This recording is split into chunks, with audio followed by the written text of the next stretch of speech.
Jay here, Stretford, Paddock. That's Joe Smith, and this is a little chat about Mason Mount, because we saw he had a good game at the weekend against Arsenal. We see that Ruben Amorim obviously trusts him. He's played him in some big games, played him in Bilbao, of course, and there's always been this sort of, perception of Mason Mount that he's like some sort of milk monitor. He's a little teacher's pet and he doesn't actually do that much, and does he deserve to be in the team? But there's a reason managers, not just Ruben Amorim, but other managers as well, really like Mason Mount, and there's a reason why he's won a Champions League and played so many games at the top level. So we're going to be getting into all that. Joe, first of all, I just want to sort of start with your perception of Mason Mount. What have you thought of Mason Mount as a player since he arrived at United as well?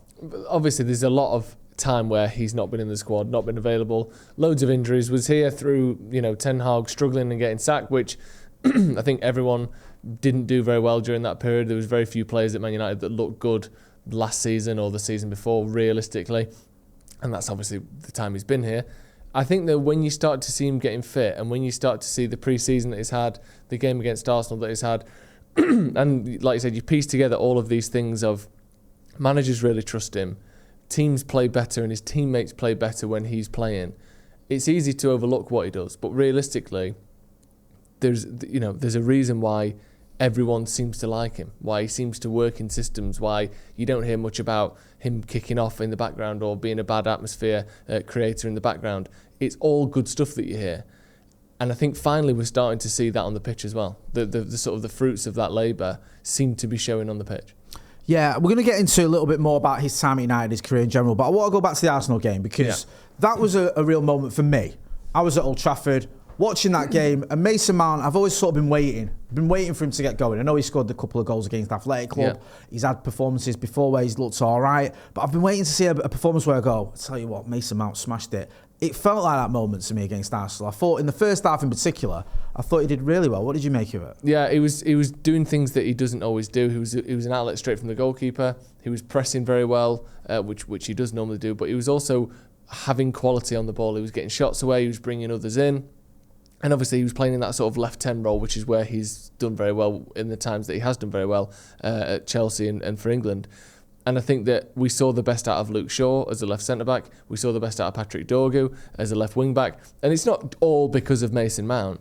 But if you think back to sort of compare it to another position, Casemiro, we saw more good things out of him toward the end of last season than I think we did even the season before. Despite the fact that he's got a year older, despite the fact that he should be getting worse with age and with time, I'm not saying he was back to his best by any means, but we found a way to fit Casemiro into a system that didn't exploit his weaknesses.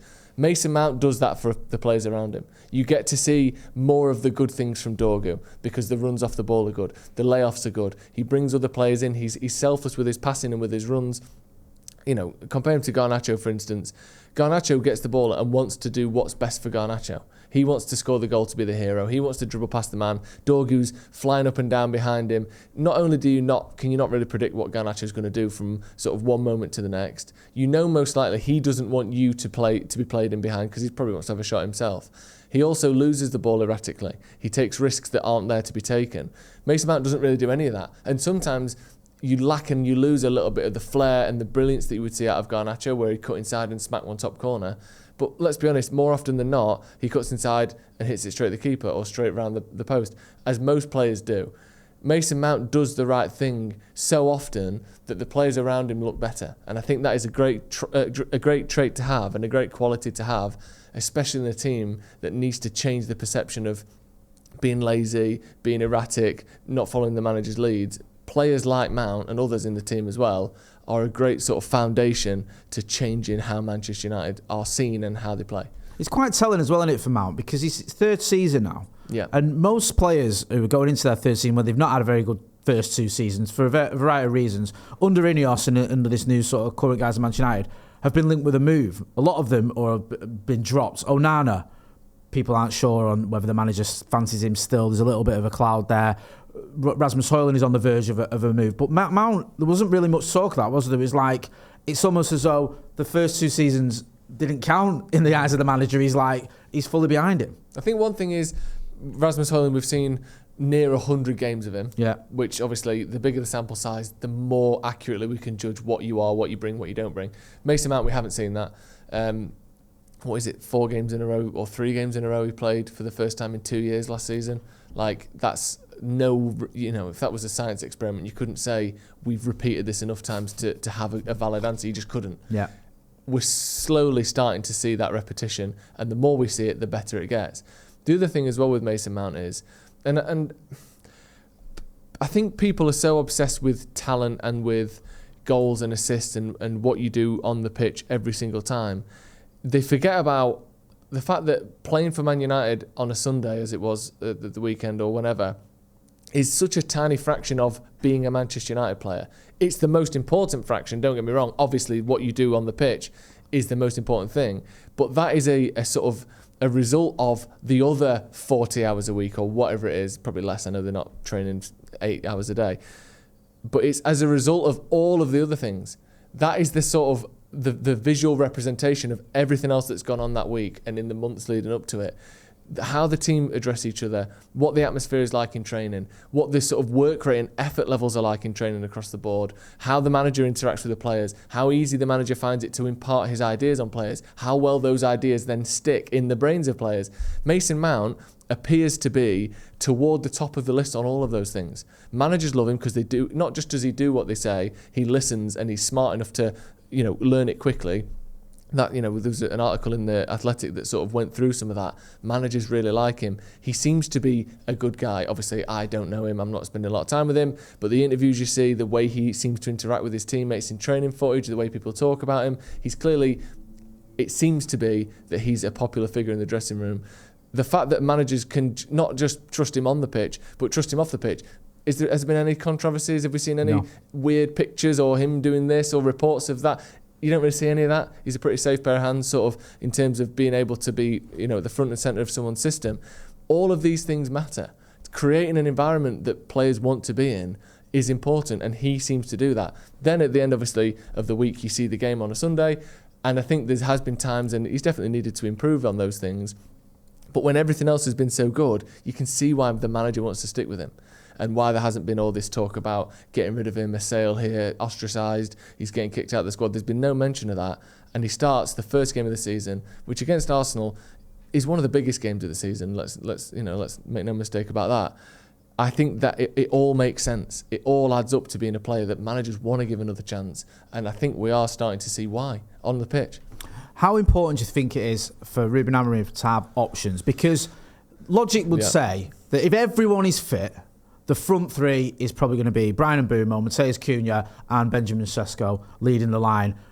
And then it's debatable whether you could trust or whether you'd want Mason Mount to play a deeper role. You probably wouldn't. But how important is it to have those options, and also options that are slightly different but can fit into the system, if that makes sense? Yeah, I think we've been so starved of good players for the last 10 years at Man United. We almost have this innate thing of like, oh my God, we can't have a good player on the bench. Like, you're allowed 5 subs. You can literally change 50% of your outfield players every single game. If you don't have 5 subs that are as good or almost as good as the starting 11, every single time you end a game, your team is worse than the one you started with. Do you want that? Obviously not. You want the team to be as good as the team that started, or certainly maybe even more suited to the way the game unfolded than the team that started. If every week you bring in, Mason Mount is too good to be a bench player, but he's not good enough to start for us. All right, then what we're going to have on the bench? Just a load of shit players. Who does that help? I know that we've only got one game a week, we've got Grimsby midweek and then we've got a game at the weekend, so it's not just one game a week, but we've got fewer games this season, but that doesn't mean you have a load of duffers on the bench who you wouldn't trust with 20 minutes. Loads of teams, and you mention this all the time, we speak about this, you mentioned it off air before, so I'll quote you on it. Top teams have 6 or 7 top players for 4 positions. Because otherwise, like I said, you make a sub, they go off. Man City, in their sort of 100-point heyday, had 6 or 7 players for 4 positions. There'd be Sterling, there'd be Gundogan, there'd be Bernardo Silva, there'd be De Bruyne, there'd be Aguero, there'd be, Foden was there, or Mahrez was there. That's that 7 players right there. And if any one of those 7 played in those 4 positions every week, you wouldn't go, bloody hell, why is he starting? No. They're all starting players, but they don't all play every week. And that's what Manchester United need. We look at the subs that came on. Ugarte, stinker. I'll put that to one side. Bringing Sesko on is fantastic. being able to bring on Dalot for something a little bit different is a good move. Dalot started. Bring Ahmad on is phenomenal. And not that he should be on the bench every week, but this is what a squad is. We can't just be so sort of, oh my God, we don't deserve anything, that you have 11 good players at best. And then after that, it's like, we couldn't possibly have a good player on the bench. Yes, we can. And not only should we and can we have to. So players like Mason Mount, A, he might start big games. Let's not rule that out, because I think he was very good against Arsenal. And B, even if he doesn't start, someone like that off the bench is a phenomenal thing to have and a necessary thing to have. Yeah, definitely. It's always nice to give the opposition something slightly different to think about, because he's a different type of player than if you were to play Cunha or Ahmad or Mbeumo in one of those number 10s. They're different to what Mason Mount offers you, and that sometimes can work to your advantage, can't you? Because the defenders got used to sort of having to deal with a certain type, and then you're changing it up. We can't just ignore the sort of the flaws, if you will, in Mason Mount. There is that element of not quite lived up to expectation, let's be honest, given the number 7 shirt. 55 million quid, I think it was, for his fee, and the injuries. I mean, is it a case of there's not much you can do than just hope he doesn't get injured? What do you do about that? Because obviously he doesn't want to get injured. We saw him at the Etihad where he was more or less in tears when he lasted, I think, about 10 minutes, and then he had to be taken off. How confident are you that he can sort of put the injury issues behind him? It is a really weird one. He was averaging, I think until his last season at Chelsea, he averaged like 50 games a season. Yeah. He was literally Bruno Fernandes levels of ever present. He genuinely never got injured. Then he had that kind of weird pubis bone injury / hip injury, which is a shit place to get an injury because it's the centre of so many things. Right. Other than like a back injury, which, as everyone knows, you can wake up with a bad ankle, it's because your back's hurting. Yeah. Everything's connected. But hips, you instinctively start putting weight and pressure on the other leg or the other foot, or you push off a bit different. They're a tough one to get over, and they can lead to imbalances and more than other positions because of those ball joints, because of the way that obviously you literally use your legs for every single thing in football. You can't get away from the hip. You know what I mean? Yeah. You can't sort of move around it, and I just won't use my hip for this game. So I wonder, obviously I'm no doctor, but I wonder if there was like a sort of couple of years of, actually, you used to walk like this and now you walk like this. Or you're putting more pressure on that foot. Or you used to push off your left foot, now you're pushing off your right. Or even, you used to push off the toe of your foot, now you're pushing off the heel of your foot. I don't know. But what I hope is that United have done just an inordinate amount of research and tried to find out what's gone on there, because it seems to me that it was clearly something has happened here, and for the next 2 years you can't stop getting injured, despite being a 22-year-old or 23-year-old who really never got injured for the first 22 years of your life. Yeah. That seemed to be something that happened there. He's now been fit since I think March or April he came back. Yeah. So we're pushing toward the sort of 5-6 month kind of bracket, which to me is, you would assume that he doesn't still have anything lingering from before. We've just got to hope he stays fit, obviously. But yeah, I think we can't pretend that wasn't an issue, and it's going to be a while before the manager can trust him and his body long term. But 4 or 5 months, that's something, isn't it? It's not. It doesn't seem as though he's still carrying the stuff from before. So hopefully that's behind him, and either he fixed it, they fixed it, or a bit of luck fixed it. But I'm hoping that we're sort of done with that 2 years of being injured constantly. It does feel a little bit more confident now, doesn't it? Yeah. It does. It feels like we're sort of getting used to the idea of Mason Mount playing for Manchester United, getting used to the idea that he is fit most weeks, he is available, the manager wants him, the manager trusts him. And as you mentioned there, if he isn't starting, he isn't someone that you'd expect to kick off about that, to moan about that. He seems like the sort of character. Just before we wrap up, I just want to ask you one final question, because I remember Eric Ten Hag alluded to this when we brought Mason Mount. He said, he could even play as a number 6, he could play a lot deeper. Do you see that happening in his system? Do you think that is an option, or do you think that he's got to be one of the 2 number 10s realistically? The only reason I don't see it, or I struggle to see it, is because he's so good pushing forward off the ball. Yeah. And obviously as a number 6, you do more work facing backwards, and you do more work in your own half than you do, obviously, if you're playing further forward. But I don't see why he couldn't. Can he receive the ball on the half turn? Yes. Has he got a good spatial awareness and good first time passing? Yes. Is he someone that is willing to get stuck in and work hard and, someone's nicked the ball off him? Will he sort of do what he can do to get it back? Yeah. I don't think he's a great tackler necessarily, so you'd have to pair him with someone that is, whether that be Ugarte, a Baleba alternative, Casemiro, whatever. But I don't see why he couldn't. And I think Amorim sort of hinted at it, hadn't he? He sort of suggested that he's someone that could go in there.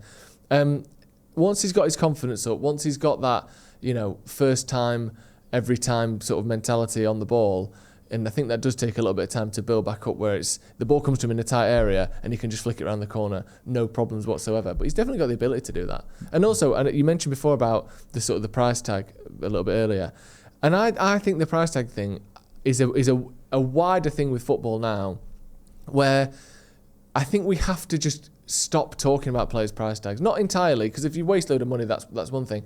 But what is a £55 million midfielder? Like in the past, I remember 18 million quid, someone that's going to come straight into the team and be a good player, but not a world beater. 30 million, you're getting a Rooney, you're getting a sort of, you're pushing towards a Varane, you're getting a Ferdinand. I used to get it. You're getting one of the best players in the world or best in their position. I don't even know what 50 million is meant to get you anymore, because 50 million is a fucking backup winger for Chelsea, and no one bats an eyelid at that. Mykhailo Mudryk is a £75 million player. He's one of the worst footballers I've ever seen play in the Premier League. Yeah. And yes, people take the piss and stuff. But when we bought Paul Pogba, everyone said, biggest price tag in Premier League history, you have to be one of the best players in the world and one of the best players in Premier League history. And he was held to that standard and slandered for not quite making it. Nowadays, I don't what does Wirtz have to do this season to be a success? I genuinely think if Liverpool win the league and he plays 25 games, no one will even bat an eyelid at that face. There's a touch of that with Jack Grealish, isn't there? It's completely that with 100 Jack Grealish. million, and they won the treble with him. Yeah. So would City say it was worth it if he helped them win the treble? Yeah. Yes. And people go, I won't change anything about that team. But he wasn't that good. No. He was quite good. And then the 3 seasons after, he's been shocking. But he was kind of worth 100 million. So this whole we spent 55 on Mason Mount, I get it. But also, tell me what should I expect from a £55 million player? It doesn't exist anymore. It's a great point now. I don't want to go off on a tangent, but it's like the one that's always used as a sort of an example of overpaying of a player that wasn't worth it is Harry Maguire. Yeah. 80 million quid. How many seasons ago? 5? Is it going into his 6th season now? Yeah. So if you thought about it, if you said, well, Harry Maguire's going to cost you 15 million quid a season, if you had him for 3 years at 45 million, people go, yeah, that's all right. Yeah. But it's longer, but it's 80 million. And you get to a point where you go, okay, we probably didn't overpay for him, I get it. But if he's here for a long time and he plays a lot of games during that time, then you look back and you go, we had a player that we basically played less than 20 million quid a season for. So it's not a bargain as such, but it's certainly not ridiculously extortionate. So if Mason Mount has some success at Manchester United, we can look back at it and go, you know what, 55 million quid for a player that helped get Manchester United where we need to be. Ain't that deep. Exactly. So yeah, I completely agree with that. I think it's just like Wesley Fofana. I know again it's been injuries. 75 million he cost Chelsea. He has barely played a game for him. I got trolled for that as well. Yeah, I criticised that one, but Well, there you go. And also, just to sort of round this off, Real Madrid paid Liverpool £10 million to get Trent Alexander-Arnold 3 weeks early. Jay, if you extrapolate that out of the season, they just spent 100 million on that fucker extra. They're going for free. They didn't even have to pay anything, and they spent 10 million quid to get him for 3 weeks early. Do you understand? The concept of X being worth Y no longer exists in football. The money is too ridiculous. The fees and the wages are too up and down. I think the fee for Mason Mount is exactly fine. I don't even care about it. The needle's been moved on it because there's no longer 1, 2, 3 million quid players. No. There's no longer the Eric Cantona for 1 million quid. There's no longer the Chicharito even for 6 million or whatever. You've got, that's all gone. The starting point now for even someone who's barely Premier League level seems to be 45, 50 million. Yeah. So I understand completely where you're coming from. That's not just me trying to defend Mason Mount. I think you make a great point. I think we can't sort of look at that as a stick to beat someone with who, even though he's not really done what he should be done, 3 years later he's still here. And he's still starting for Man United. And look at it the other way as well, so I'm not just being bitter. If Liverpool paid 75 million for Van Dijk, how much would you have to pay, or what fee would you tell a Liverpool fan Van Dijk isn't worth? If you'd have said, actually, you didn't pay 75, you spent 150, was he worth it? They'd say yes. Of course he would. If you said 200, is he worth it? Maybe. Is he worth 250? Like, what are these players actually worth? If you're a success, the fee doesn't matter. If you're a failure, the fee doesn't matter. Just get players in who can play for you week in, week out and do a decent job, and they're probably worth whatever you paid for them. Certainly, and I think Mason Mount can do a decent job for United, and I hope it continues because, like you said, it's not the easiest time of it. He does seem like a for want of a better word, a good lad who gets on with it and who tries to fit and does play in the system that he's asked of. So hopefully we'll see much more of Mason Mount during this season. Get involved in the chat and the comments. Let us know what you think about Mason Mount. Not just his performance against Arsenal, but in general, do you think there's still a player there that Ruben Amorim can trust? Go and check out Joe on the Sloppy Joe's podcast. You know where to find me. That's been Joe Smith. I'm Jay Moy. This has been a look at Mason Mount. Thanks for watching.